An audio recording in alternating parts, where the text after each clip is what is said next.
tout l'heure nous disions que le nom du Seigneur Jésus-Christ est Emmanuel, ce qui signifie Dieu avec nous. C'est-à-dire que tous ceux qui croient en Jésus ont la présence de Dieu. Avec la présence de Dieu, le péchage ne peut plus habiter en cette personne. Dès lors, cette personne est rachetée par la puissance de la présence de Dieu. Le Seigneur Jésus-Christ peut racheter l'humanité, précisément parce que, après avoir accepté de donner sa vie pour les hommes, Dieu a donné le Saint-Esprit puissant au Seigneur. Et le Seigneur nous a donné le Saint-Esprit de Dieu. Ainsi, Dieu est avec nous. Et nous sommes sauvés. Par conséquent, tous ceux qui appartiennent à Jésus-Christ, c'est l'origine des pécheurs. Mais maintenant, parce que Dieu est avec nous, nous devenons des personnes saintes appartenant à Dieu et au Christ. C'est cela.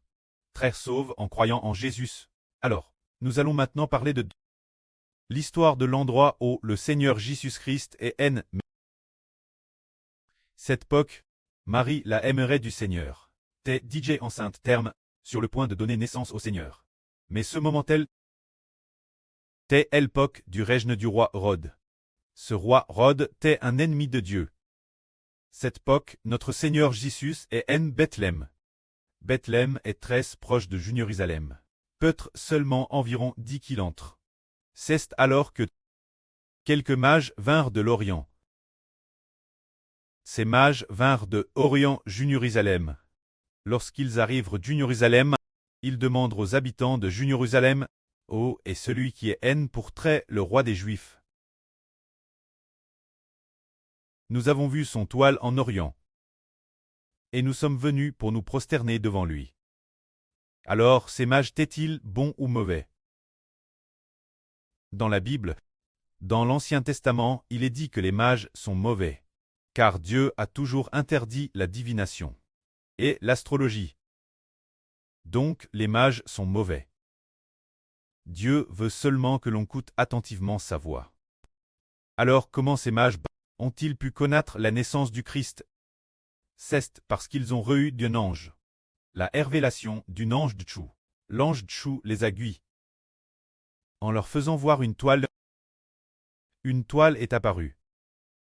Et ils sont donc venus à Jérusalem. Ce moment-là, le roi Hérode l'apprit, et fut très troublé, ainsi que tout Jérusalem avec lui. Hérode convoqua alors tous les principaux sacrificateurs, et les scribes du peuple, et leur demanda, « Où doit naître le Christ ?» Ils répondirent, « Bethléem en Jude, car voici ce qui est écrit par le prophète Mich. Et toi, Bethléem Phrata, bien que tu sois petite parmi les villes de Juda, de toi sortira celui qui sera le dominateur en Israël pour moi. » Son origine remonte au temps ancien, au jour de l'éternité. Le prophète de l'Ancien Testament. Le prophète Mich avait dit prophétisse. Dieu dit Mich, Bethléem de Juda. Ceux dire que le Seigneur Christ naîtrait Bethléem, comme il est dit ici Bethléem Phrata. Bien que tu sois insignifiante parmi les villes de Juda, mais de toi sortira celui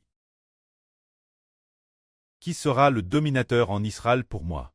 Cela signifie qu'un homme apparaîtra à Bethléem, et cet homme gouvernera Israël. En réalité, cet homme gouvernera l'Israël spirituel. Toute l'humanité qui recevra la vie éternelle. Ceux qui obtiennent la vie éternelle sont tous appelés Israélites. Quand celui-ci, il doit sortir de Bethléem, alors celui qui sort de Bethléem, d'où commence l'origine de sa vie. Comme il est dit ici, l'origine de sa vie, depuis le paternel, existe DJ depuis le commencement. Alors l'origine de la vie du Seigneur Christ, ici il est dit depuis le paternel, existe DJ depuis le commencement. Alors frère Ashbert dit, la vie du Seigneur Jésus-Christ est-elle plus ancienne? Ou bien la vie de Marie la mère du Seigneur est-elle plus ancienne? Bien c'est le Seigneur Christ.